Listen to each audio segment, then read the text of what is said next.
Caríssimos amigos, estamos dando início agora à segunda exposição sobre as aparições de Fátima. O meu nome é Marcos Luiz Garcia e, conforme eu já disse na outra gravação, eu sou discípulo de Plínio Corrêa de Oliveira há mais de 50 anos.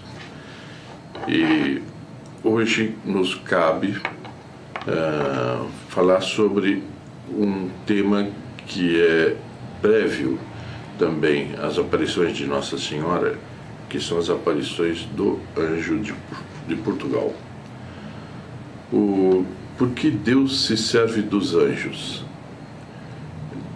Quando Deus se serve do anjo, é porque aquilo tem um relevo especial, porque Deus gosta de fazer as coisas precedidas de cerimonial.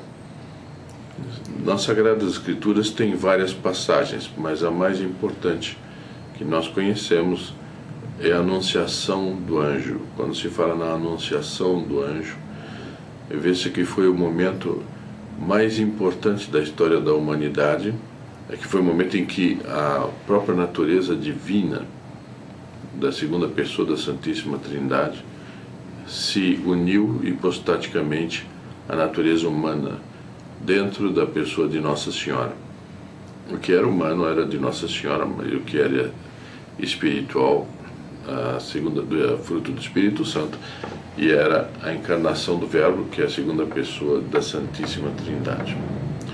Pois bem, Deus, é bonito que Deus tenha precedido a própria encarnação com um enviado para pedir a Nossa Senhora que aceitasse ser mãe do Messias. Outras coisas, outras passagens das Sagradas Escrituras também falam dos anjos.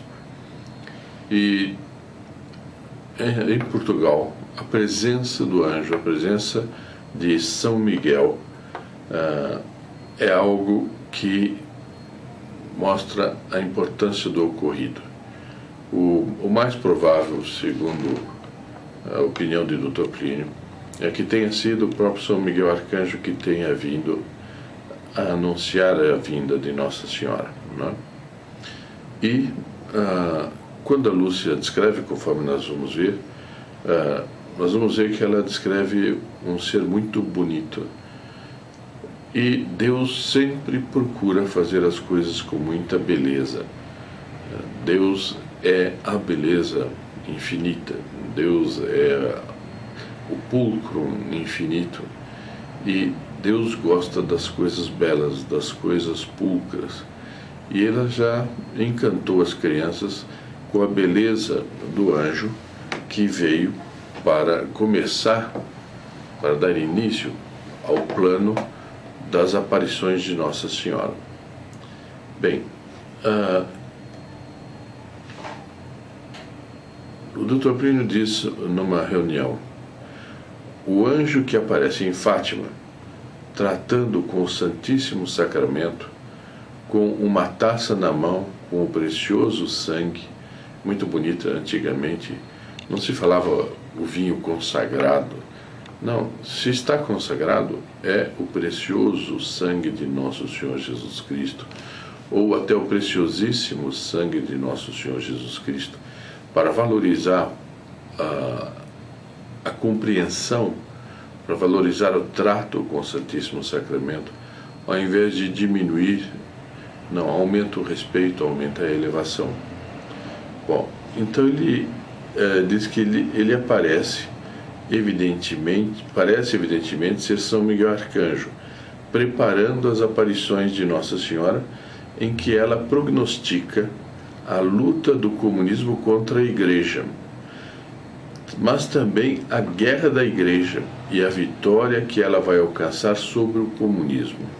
Isto é muito importante nós considerarmos, porque o plano que se desenrola em Fátima é uma luta de Nossa Senhora para vencer o comunismo. O comunismo, que é um conjunto de heresias, um conjunto de erros doutrinários que é de molde a, pura e simplesmente, acabar com o plano de Deus para a criação. E é a Nossa Senhora que vem resgatar este plano e anunciar não só isto, assim, a derrota do comunismo, mas Nossa Senhora vem anunciar o triunfo do seu Imaculado Coração, conforme nós dissemos na exposição anterior. O anjo aparece e começa então, aparece a primeira vez e começa então a correr o plano de Nossa Senhora, que só vai se completar com o triunfo do seu Imaculado Coração. Esse plano começa a correr. Então o anjo, a partir do momento que ele apareceu, começou a desenrolar esse plano de Nossa Senhora. Bem, a primeira aparição, eu vou ler a aparição na narração do livro do Dr. Antônio Augusto Borelli Machado, que é um livro muito, muito bom para isto. A primeira aparição do anjo. A primeira aparição do anjo deu-se na primavera ou no verão de 1916, numa loca ou gruta do Outeiro do Cabeço, o nome que eles davam, num local que fica lá próximo de Aljustrel. Aljustrel, quem já esteve lá, é uma vilazinha mínima, onde moravam os 3 pastorezinhos. E a Loca do Anjo, ou como ficou chamada depois, ou a Loca do Cabeço, fica dali, eu não sei dizer, talvez no máximo uns 500 metros. E desenrolou-se da seguinte maneira, conforme narra a irmã Lúcia. Alguns momentos havia que jogávamos, e eis que um vento forte sacode as árvores, e faz-nos levantar a vista para ver o que se passava, pois o dia estava sereno. Então, certamente, para fazer um contraste, para ficar bem claro que era algo de extraordinário, na hora que o anjo vai aparecer, começa um vento forte. Então começamos a ver, a alguma distância, sobre as árvores que se estendiam em direção ao nascente, uma luz mais branca que a neve, com a forma de um jovem transparente, mais brilhante que um cristal atravessado pelos raios do sol. Vejam que é uma maravilha, o anjo aparece como um cristal cheio de luz, até mais brilhante que um cristal cheio de luz. Eu chamo a atenção que não é esse tipo de anjinho que a gente vê pintado, com ares assim super derretidos, ou super bechuchudinhos e nus e coisas. Não, é uma aparição, é um ser extraordinariamente bonito, extraordinariamente belo. À medida que se aproximava, íamos-lhe distinguindo as feições, diz a Lúcia. Um jovem dos seus 14 a 15 anos, de uma grande beleza. Estávamos surpreendidos e meio absortos. Não dizíamos palavra. Eles estavam tão impactados com a aparição que eles não conseguiam pronunciar nada. Evidentemente, tinha algum do efeito sobrenatural da presença do anjo. E aquilo se tornar visível impactava muito, estava fora de tudo quanto é proporção com que eles acostumavam a ver. Ao chegar junto de nós, disse: não temais, sou o anjo da paz, orai comigo. O anjo da paz, se nós aprofundarmos um pouquinho, o que quer dizer paz? Segundo São Tomás, é a tranquilidade da ordem. E a ordem é a disposição de todas as coisas segundo o seu fim. O que é essa disposição de todas as coisas segundo o seu fim?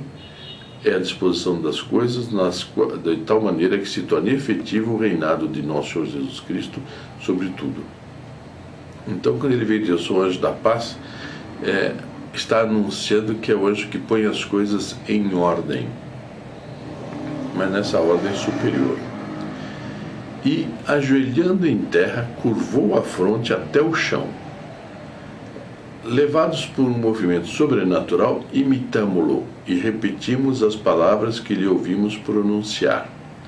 Ele ia rezar, conforme nós vamos ler agora, e ele quis tomar uma atitude para curvar-se até o chão. É uma atitude própria de quem se curva diante de Deus para se fazer ouvir, ou até diante de Nossa Senhora para se fazer ouvir. um anjo que é muito mais do que nós, que é um ser superior a nós, fazer isto mostra bem que atitudes interiores e exteriores nós devemos praticar com relação a Deus Nosso Senhor e a Nossa Senhora. Então ele reza: meu Deus, eu creio, adoro, espero e amo-vos. Peço-vos perdão para os que não creem, não adoram, não esperam e, aqui está escrito, vos não amo, porque foi a irmã Lúcia que escreveu, e porque não quer dizer não vos amam. Chama a atenção, se o anjo está pedindo isso, é porque era o que a missão dele era preparar os pastorinhos para virem Nossa Senhora, e o efeito de tudo isto ia repercutir naqueles que não creem, não adoram, não esperam e não vos amam. Bom, depois de repetir isso 3 vezes, ergueu-se e disse: orai assim, os corações de Jesus e Maria estão atentos à voz das vossas súplicas. E desapareceu. Então, 3 crianças, uma de 7, uma de 8 e uma de 10 anos, os sagrados corações de Jesus e Maria estão atentos à voz das vossas súplicas. Quer dizer, Deus e Nossa Senhora estavam voltados para eles, aguardando as súplicas deles. Aí a Lúcia descreve: a atmosfera do sobrenatural que nos envolveu era tão intensa que quase não nos dávamos conta da própria existência. Por um grande espaço de tempo, permanecendo na posição em que nos tinha deixado, repetindo sempre a mesma oração. A presença de Deus sentia-se tão intensa e íntima que nem mesmo entre nós nos atrevíamos a falar. No dia seguinte, sentíamos o espírito ainda envolvido por essa atmosfera que só muito lentamente foi desaparecendo. Nesta aparição, nenhum pensou em falar nem em recomendar o segredo. Ele de si se impôs. Era tão íntima que não era fácil pronunciar sobre ela a menor palavra. Fez-nos talvez também maior impressão por ser a primeira assim manifesta. Então ficaram muito impactados com a presença do anjo. Acontece que nós vamos ver que isso começou neles uma preparação, portanto uma transformação, para eles depois verem Nossa Senhora. Bem, na segunda aparição do anjo, isso já foi mais algum tempo depois, elas estavam jogando um jogo que parece esse jogo de amarelinha, junto do poço da casa da Lúcia, que já não era mais na loca do Cabeço, mas isto se deu junto ao poço da casa da Lúcia.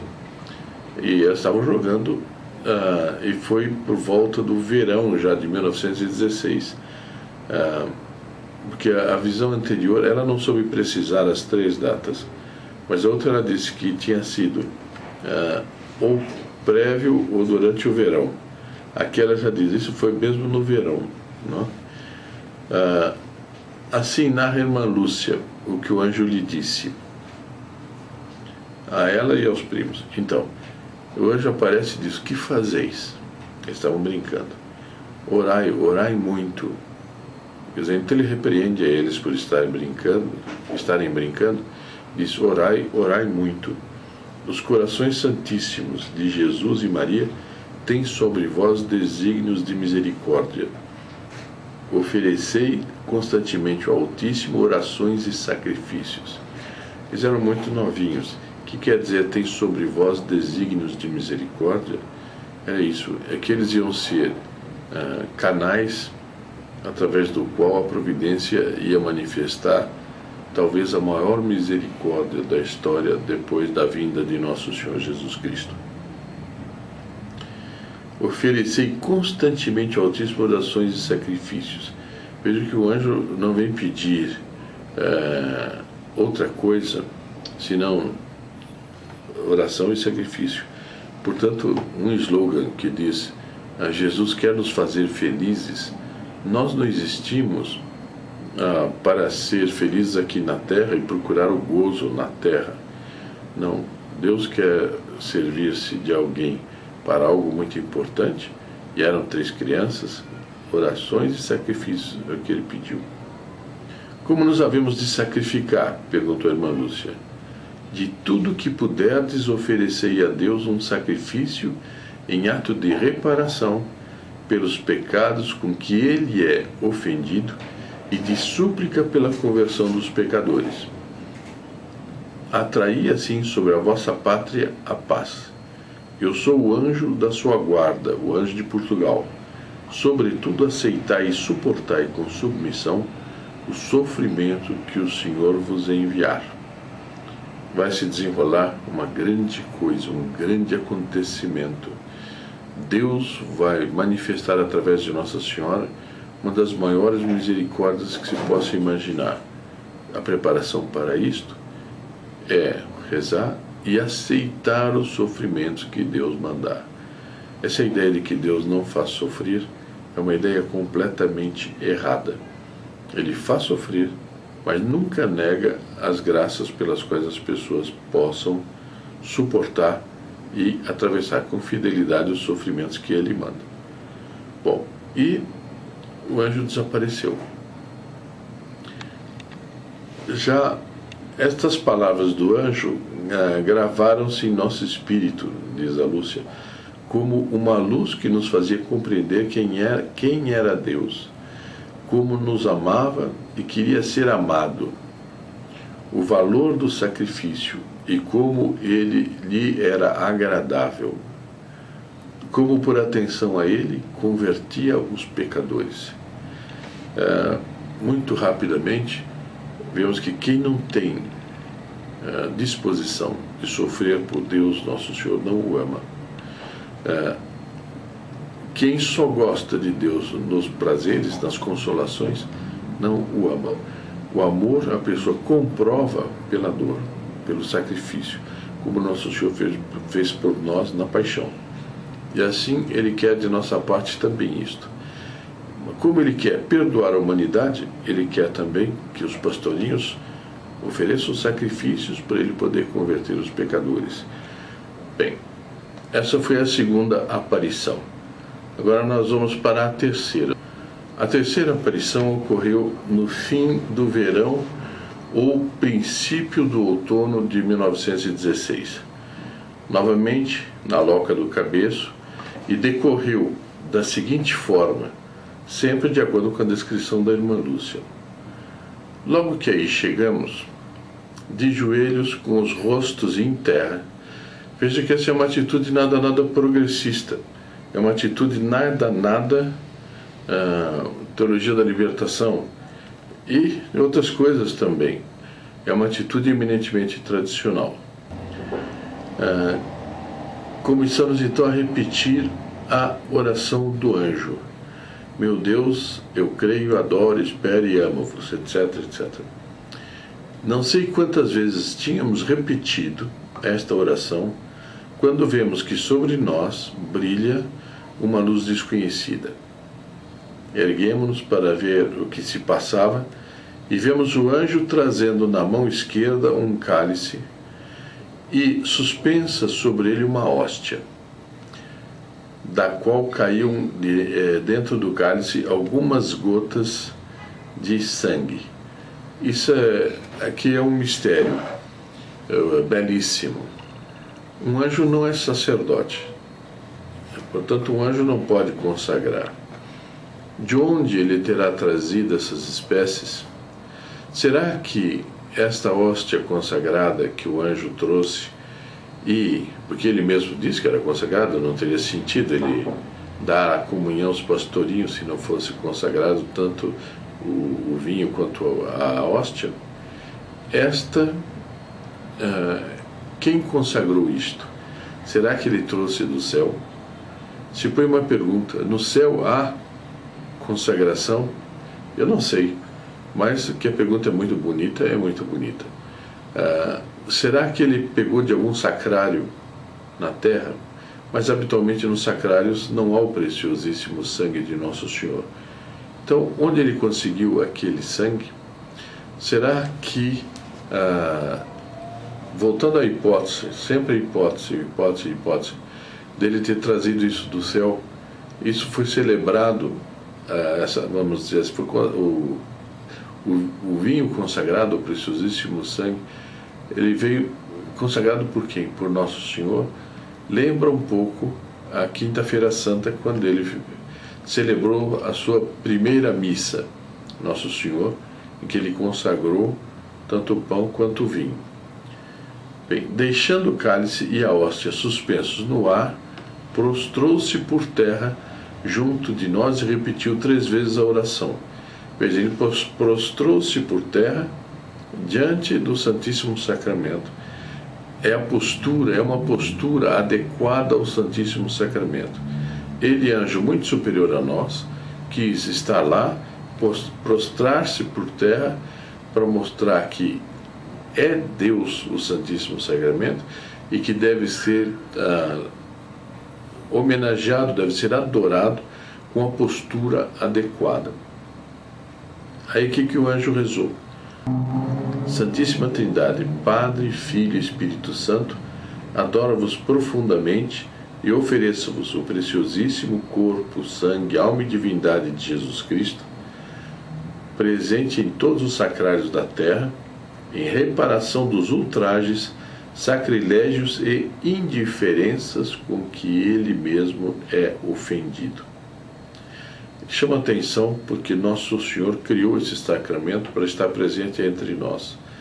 E, no entanto, quantas pessoas têm em suas paróquias, têm ao seu alcance o Santíssimo e nem se lhes ocorre fazer uma visita ao Santíssimo Sacramento.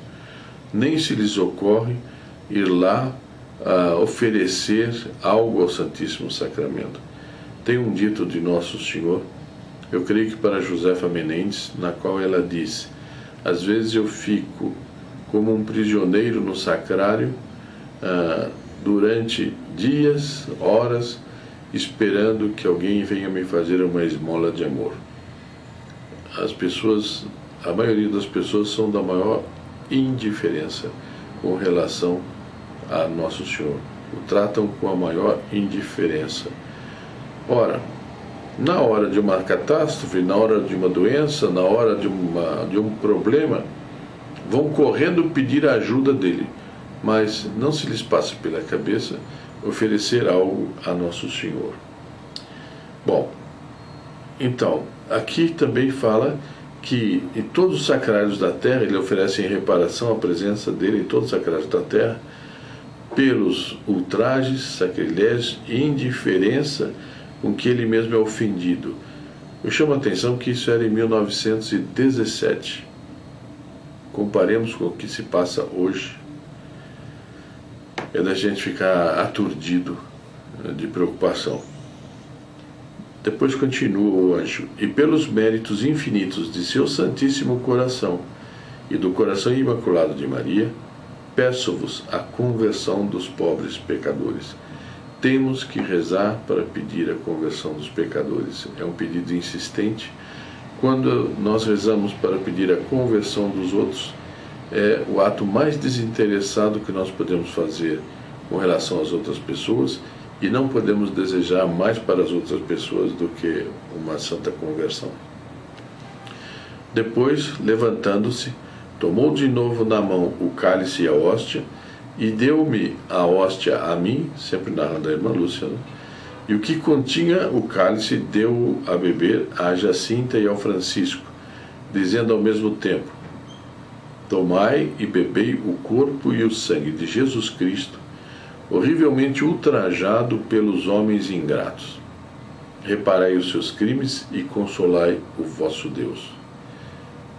Quantas vezes nós vamos nas igrejas e só se fala de ajudar os pobres, de dar alimentos para os pobres, de dar bens materiais para os pobres. O maior pobre que tem nessa matéria é Deus Nosso Senhor, porque Ele é paupérrimo do amor dos homens. E os homens devem lhe prestar honras, homenagens, devem amá-lo. A pessoa ama quem ela quer e ela odeia quem ela quer. Se ela quiser amar a Deus, ela amará a Deus. Só que Deus deve ser amado com desinteresses de outra natureza. Deus deve ser amado porque Ele é Deus e Ele merece o nosso amor, é de justiça, Ele é nosso Criador, é nosso Redentor, tem tanta coisa que Ele nos dá, tantos bens que Ele nos dá, e nós não temos este amor para com Ele, às vezes, na proporção que deveríamos ter. E isso o anjo vem reclamar e advogar em nome de Deus nosso Senhor. De novo se prostrou em terra e repetiu conosco mais 3 vezes a mesma oração. Santíssima Trindade, tal, e desapareceu. Levados por pela força do sobrenatural que nos envolvia, imitávamos o anjo em tudo, isto é, prostrando-nos como ele e repetindo as orações que ele dizia. A força da presença de Deus era tão intensa que nos absorvia e aniquilava quase por completo. Parecia privar-nos até do uso dos sentidos corporais por um grande espaço de tempo. Nesses dias fazíamos as ações materiais como que levados por esse mesmo ser sobrenatural que a isso nos impelia. A paz e a felicidade que sentíamos era grande, mas só íntima, completamente concentrada a alma em Deus. O abatimento físico que nos prostrava também era grande. É a desproporção da natureza humana com a natureza do anjo, não? Com o aspecto sobrenatural do anjo. Bem, esse é o que nós temos que ver desta vez. No próximo nós veremos as aparições de Nossa Senhora. Daremos início às aparições de Nossa Senhora. Até lá.